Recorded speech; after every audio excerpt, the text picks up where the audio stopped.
nesse contexto de globalização, sobretudo da pandemia do Covid-19, pelo qual nós fomos assolados, né, todo mundo, é importante mensurar o chamado direito administrativo sem fronteiras. E o que seria esse direito administrativo sem fronteiras? A doutrina portuguesa, ela traz um conceito muito interessante, em que ela fala que o limiar, ele é muito próximo da teoria dos contratos privados, mas em que se deve considerar a legislação, o ordenamento do país pelo qual, quando se firma um contrato internacional, né? E no caso do Brasil, nós temos uma contratação muito baseada em princípios da administração pública, né, que são alicerçados ali, sobretudo no artigo 37 da Constituição Federal, que é o famoso e conhecido LIMP, né, então eles estão aí sempre fundamentando dentro do contexto interno as nossas contratações. E quando a gente fala em licitação, a gente pensa no contrato propriamente, né? Pode passar por gentileza. E quando a gente fala de contrato, a gente pensa em cláusula, né? E uma coisa que me chama muita atenção são as cláusulas que não são tidas ou interpretadas como cláusulas gerais no civil law, né, que será o nosso caso. E eu deixei uma perguntinha aqui para a gente poder começar a nossa discussão, que seria a seguinte: se um contrato internacional for pactuado baseado na jurisdição brasileira, quais as implicações nas cláusulas usuais ou comuns aí do common law, né? Então, eu trouxe uma cláusula que é denominada de force majeure, né? Essa é uma cláusula que é muito comum nos contratos internacionais, sobretudo aí muito usual na tradição common law. Pode passar por gentileza. E aí eu vou trazer esses dois casos mais lá para frente, vocês vão adorar, eu tenho certeza. E falando sobre a internacionalização desses contratos, a melhor doutrina, ela professa que um dos maiores erros do tratamento das questões jurídicas internacionais é presumir que os direitos estrangeiros, eles são idênticos ou eles são muito semelhantes, né? Então, há que se pensar que não, por mais óbvio ou claro que isso possa parecer, é importante a gente trazer isso para a discussão, porque isso pode gerar um erro e que isso pode gerar algum risco, algum perigo na própria responsabilidade nesse processo de execução do contrato, principalmente no contexto aí das questões incontroversas. Pode passar por gentileza. No ano de 2015, eu trago aqui para vocês uma informação muito interessante que a gente vai conseguir comprovar isso na análise dos contratos. A conferência de Haia, na conferência que aconteceu, né, em 2015, ela traz uma cartilha muito interessante com alguns princípios, né, que eles podem ser utilizados aí no momento da escolha do direito que vai ser utilizado ali no momento de se pactuar um contrato comercial internacional. E eu trago o artigo 4º, né, e trago a versão original. Embaixo eu fiz uma tradução livre, só para a gente poder acompanhar, para a gente poder propiciar um entendimento claro para todo mundo. Mas a grande questão que eu quero chamar aqui a atenção é que, se as partes, elas conferem uma jurisdição a um tribunal, ou mesmo a um juízo arbitral, isso por si só não equivale a uma escolha de lei. E eu gostaria muito que vocês guardassem essa informação, porque a gente vai precisar dela um pouquinho mais para frente. A fixação, não, por si só, não equivale à escolha da lei, né? Então, existem outras coisas a mais que a gente precisa pensar. E olha só, no contexto da saúde, no ano de 2020, a Organização Mundial da Saúde, ela emitiu um guia para a estipulação dos contratos na área da saúde, principalmente na área de serviços, aí durante o período da pandemia. E se estipulou como se fosse um step by step mesmo, essa ideia de guia, de passo a passo, que ele foi chamado de toolkit, né? No que se baseou esse toolkit? Basicamente o seguinte: o Ministério da Saúde, ele entendeu, a Organização Mundial da Saúde entendeu, olha, nós temos diversas jurisdições, é tudo muito complexo, nós precisamos pensar nas possíveis mitigações de riscos. Aqui eu trouxe para vocês 4 tópicos, mas hoje, por conta do tempo, eu só vou abordar o primeiro, que é o quê? Determinar qual que seria a base legal para se pactuar esses contratos, principalmente no setor privado. Vamos lá. Pode passar, por gentileza. E aí voltemos, né, a cláusula force majeure. A gente não tem esse hábito de incluir essa cláusula nos nossos contratos, porque dentro do nosso ordenamento jurídico existe uma discussão muito tênue em relação ao caso fortuito ou força maior, que é um conceito mais restrito, né, em função aí da variação do caso fortuito, que pode ser interno ou externo. É possível já se ver muitas já é possível se ver jurisprudência mesmo, seja brasileira, chilena, mexicana, que trata muito sobre essa questão, principalmente em relação à exclusão da responsabilidade, né? No caso das traduções, é muito importante a gente pensar o seguinte: força majeure pode ser traduzido literalmente como força maior?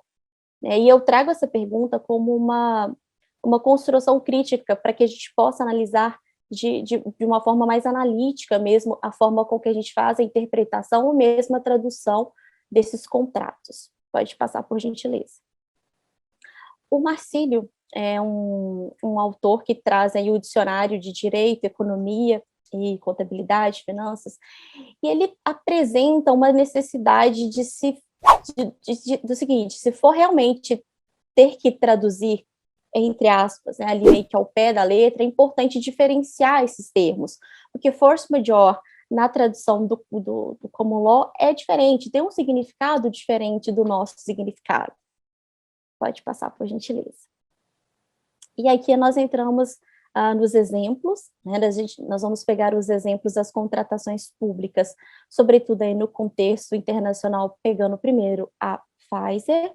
É um contrato que foi assinado 18 de março de 2021, são informações que estão aí na internet, qualquer um pode acessar sem problema nenhum, né? É um contrato que foi assinado entre a União, né, e a Pfizer.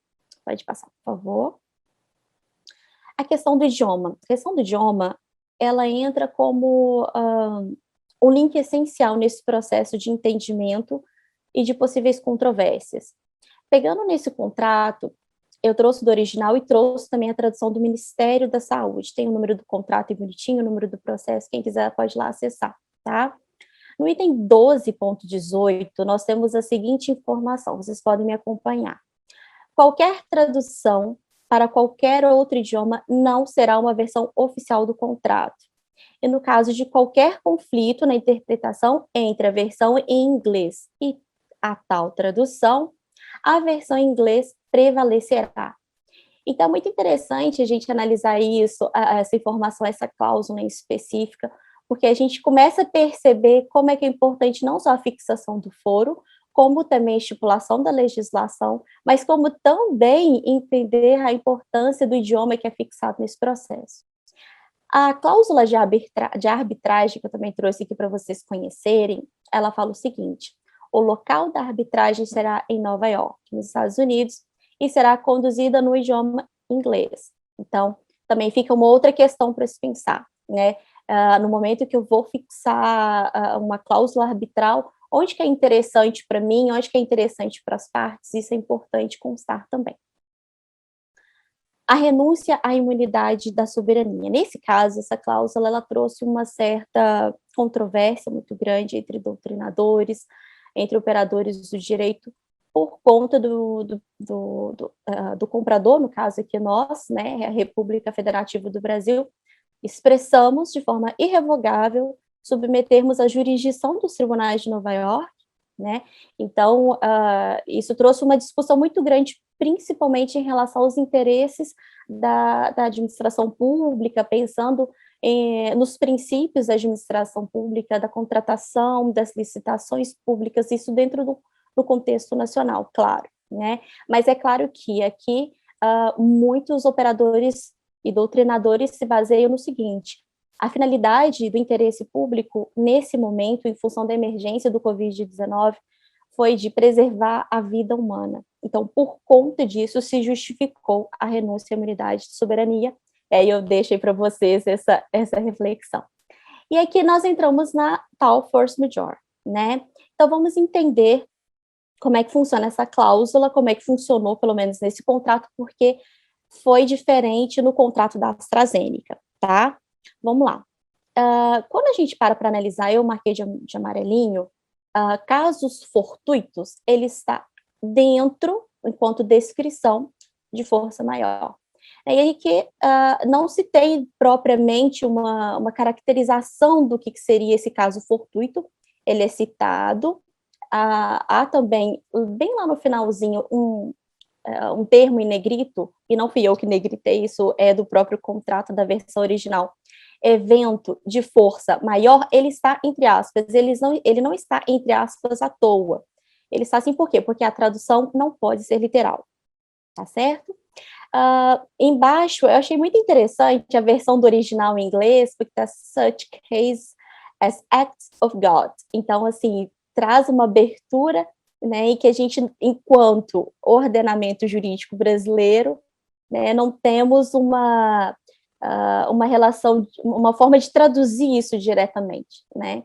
Então, por isso que o Marcílio traz aquela interpretação de que, se for realmente necessário fazer a distinção, que se faça a distinção da melhor maneira possível. Mas aqui, ainda assim, né, casos fortuitos, pelo menos, está inserido dentro da force majeure. Agora, a AstraZeneca, olha só que coisa interessante. O contrato da AstraZeneca também é assinado aí esse ano, né, 1º de junho. Pode passar, por favor. E interessante porque, assim, aqui fica até mais fácil, né, porque o inglês está do ladinho do português, então fica bem mais fácil para a gente poder analisar. Também documento original que está disponibilizado na internet para qualquer pessoa acessar, tá, gente? Então, a primeira coisa que a gente vai analisar aqui é a lei e a jurisdição. Olha que interessante vocês observarem lá na setinha. As partes submetem-se irrevogavelmente à jurisdição exclusiva do Tribunal de Justiça Federal, Seção Judiciária do Rio de Janeiro, ou seja, ordenamento brasileiro, né? E este contrato ou as outras atividades serão realizados nos termos desses contratos, baseados também aqui expressamente no ordenamento brasileiro. Pode passar, por gentileza, e a gente vai perceber as implicações disso. Aqui na cláusula de force majeure, olha que interessante como é que ele está diferente. Lá em cima na setinha, a gente pode observar, olha só, eventos de caso fortuito ou força maior, conforme definidos no artigo 393 do Código Civil. Olha que interessante. Então, a partir do momento que se tem uma fixação não só do foro, mas da legislação, e também, logo a seguir, já vou dar o spoiler, né? O idioma fixado também será o português. Isso faz com que a gente perceba que essa forma de tradução, até mesmo de interpretação, né, facilitada nesse processo. Você pode passar, por gentileza. Ok. Para a firmeza e validade do contrato, foi lavrado na língua portuguesa e na língua inglesa, que depois de lido e achado em ordem, vai assinado por todas as partes, ok. As partes concordam que a versão desse contrato em língua portuguesa prevalecerá no caso de divergência, ou no caso de conflito de interpretação.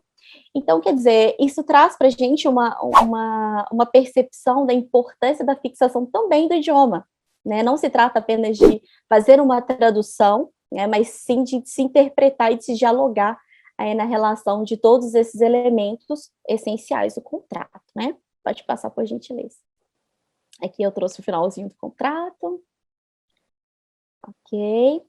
Então, para as minhas considerações finais, né, espero que eu tenha contribuído um pouquinho para a reflexão desta tarde.